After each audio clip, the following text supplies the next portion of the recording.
Olá, você está no canal Os Federais do Ensino Papo Trânsito e o papo de hoje é parar no viaduto, entenda a infração.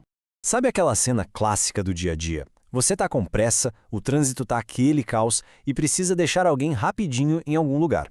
Aí o viaduto parece o lugar perfeito para aquela parada rápida, né? Mas será que essa paradinha é permitida pela lei? A resposta pode não ser tão óbvia quanto parece, e é por isso que hoje a gente vai direto na fonte oficial para tirar essa história a limpo. Então, para a gente entender isso de verdade, não dá para ficar no eu acho que. A gente precisa consultar a lei. E aqui não tem opinião, o que vale é a regra. Uma regra, aliás, que é bem clara e específica para essa situação. E olha só, tá aqui a prova dos 9. Esse documento aí é a ficha de fiscalização do Manual Brasileiro de Fiscalização de Trânsito. É exatamente o que o agente de trânsito usa na rua para fazer a autuação, ou seja, estamos olhando a regra direto da fonte, sem intermediários. E as consequências, como a gente pode ver, são bem diretas. Parar em um viaduto para embarque ou desembarque é uma infração de natureza média. O que isso significa na prática? Multa no bolso e 4 pontos somados na carteira de habilitação.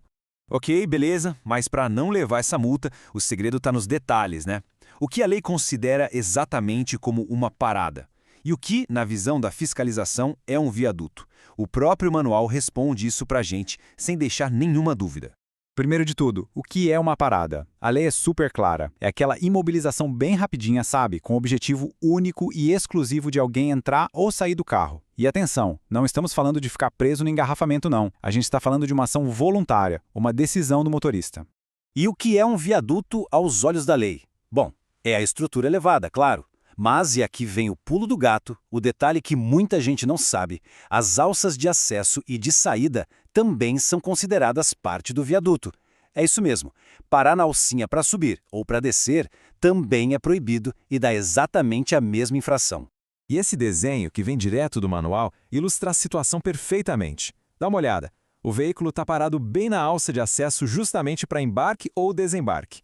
Para a lei, não tem nem o que discutir, é infração na certa. Agora a gente precisa fazer uma distinção que é super importante. Porque, veja bem, nem toda vez que um carro para, a lei trata da mesma forma. Vamos entender a diferença fundamental entre fazer uma parada, ser interrompido pelo trânsito e, claro, estacionar.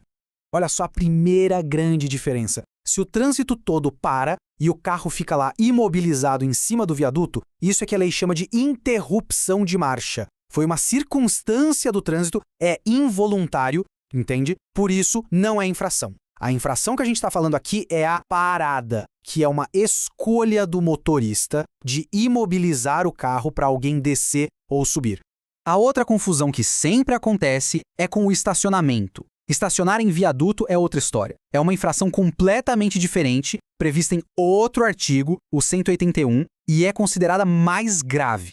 A parada é rapidinha, só para os passageiros. Já estacionar, bom, aí o tempo é maior e o condutor pode até sair do veículo. São coisas distintas, com penalidades distintas. E agora atenção, porque a gente chegou no ponto que talvez seja o mais importante de todos, aquele que gera mais dúvida, é um detalhe que todo motorista precisa saber para não ter uma surpresa bem desagradável depois. Presta atenção nisso. A multa pode ser aplicada mesmo que não exista nenhuma placa de proibido parar no local. É isso mesmo.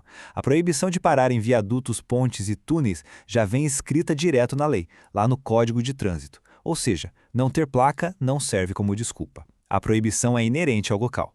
E tudo isso leva a gente para uma reflexão final, né? Por que essa regra existe, afinal? Pensa bem, viadutos são pontos-chave para o trânsito fluir. Foram feitos para manter a velocidade, para dar agilidade. Uma paradinha inesperada ali, por mais rápida que seja, cria um ponto de perigo. Pode causar um baita congestionamento ou, o que é muito pior, um acidente grave.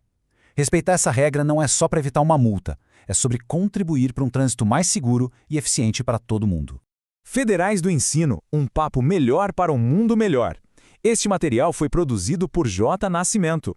Se você gostou deste conteúdo, deixe seu like e siga as nossas redes sociais. O e-mail é federaisdoensino@gmail.com.